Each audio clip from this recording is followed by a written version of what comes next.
Hi guys! For today's video ay nandito tayo sa Green Hills Shopping Center para tignan at bisitahin ang kanilang night market. So nag-start nga pala yung night market noong October, pero recently lang napuno ng mga stores at attractions yung lugar.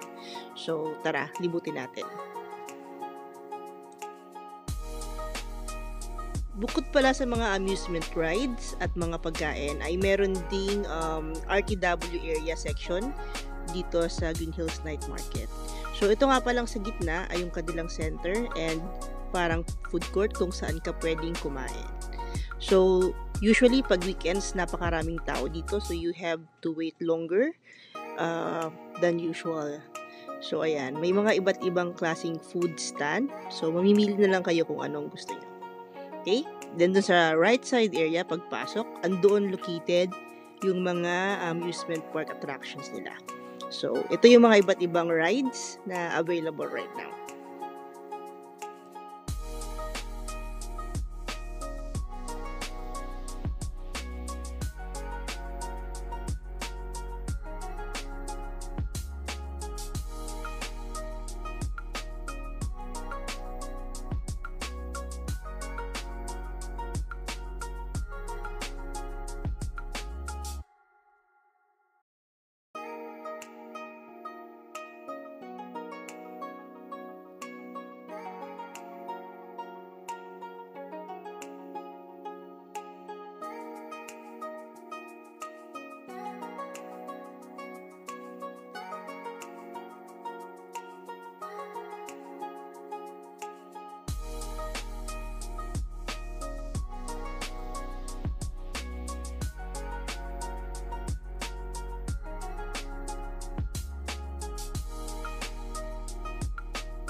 Dito naman sa kabilang section, sa right side facing the stage, ay yung mga pagkain. So, may ilan-ilan lang dun sa right side, pero dito mostly concentrated yung mga pagkain nila. So, like the usual night market, may mga parang banchetto sila dito. All you have to do is to order the food and babalikan mo lang pagkaluto. And may iba naman, sila mismo yung nagdadala sa table mo. Ayan. So, ito yung mga ilang pagkain. And libutin natin. Enjoy!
Ayan. So, may mga nagpe-perform nga din pala dun sa stage while nagda-dine kami. Ito yung naabutan namin nag-perform that time. And marami pa daw iba na magpe-perform every night. So, yes guys. So, ito yung aming Green Hills Night Market walkthrough for today. Thank you for watching and see you on the next videos.